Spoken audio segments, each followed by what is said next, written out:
Bu günləri yanımıza məlum olduğu kimi bizim başımızın tacı, bizim qürurumuz, bizim fəxrlərimiz, şəhidlərimizin anım günü kimi, həm də ki, döyüşə başlayan gün kimi onların ziyarətinə gəlmişik.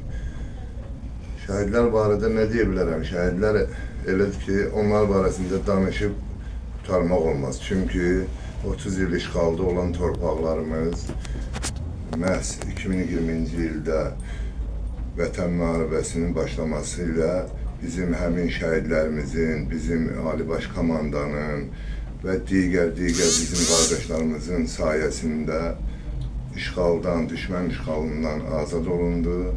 Hal-hazırda Azərbaycanımız, vətənimiz azad, müstəqil, suveren bir respublikadır. O cümlədən də həm də burada yığışmağımızın səbəbi suverenlik ili kimi və şəhidlərimizin anım günü kimi qeyd edirik bugünkü tədbirimizdə, iclasımızda. Allah şəhidlərimizə rəhmət eləsin, vətənimiz var olsun. Teşekkür ederim. Hər birinizi xoş gördüm ki, çox şad oldum ki, belə bir mehriban bizim İnkişafa Dəstək İctimai Nəzarət Təşkilatımız var. Başda Surxay müəllim olmaqla biz bugün bu görüşdə yəni şəhidlərimizi anırıq. Yəni şəhidlər bizim tariximizdir, gələcək nəslimizin örneğidir. Biz həmişə öz zəfər bayrağımızla millətimizin yanında yox, xalqımızın yanında yox. Yaşasın Azərbaycan, müstəqil Azərbaycan. Sağ olun. Sağ olun. Heç vaxtı dövlətə çıxmamışıq biz. Yəni sadiq olmuşuq da, yəni həm 44 günlük müharibədə, həm başardığımız kimi məsəl üçün dövlətimizin qurulğunda yox, işlərimizi görürük.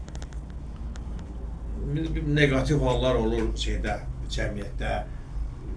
Bizim, yəni sizin təşkilat, indi çox əvvəl həmin məsələləri araşdırıb, məsəl üçün, işıqlandırır. Bu da böyük bir cəmiyyətin xeyrinə olan bir məsələdir.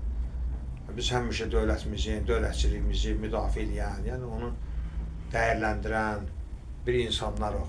Vətənpərvərik, biz bir öndə getməliyik və bugünkü gündə anım günündə biz ən birinci gəlib şəhidlərin qəbrinin üstə qoyan, gül qoyan, nə bilim, yəni qabaqcıl olmalıyıq hər yerdə, yəni o mənada. Allah şəhidlərimizə rəhmət eləsin. Amin. Ali Baş Komandamıza Allah can sağlığı versin.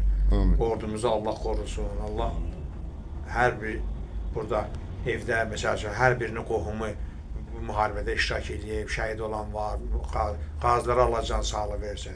Amin. Yəni, fəxrləməli, heç kim düşünmürdü ki, Qarabağ bu cür biz qaytaraq. Vallahi, həqiqi mənada da, vallahi biz mümkün olmayanı elədi Ali Baş Komandan, Qurana and olsun. Mən özümdə heç vaxt fikirləşirdim ki, bu müharibə yəqin gec tutaraq, aylarla sürər. Sən demə, bizim ordumuz hazırlıq görüb, bizim dövlət sirrdir də bunlar. Dövlətin yəni strukturları işləyib, böyük ordu quruculuğu olub. İndi biz hamımız deyirik ki, görürsən necə olacaq bu?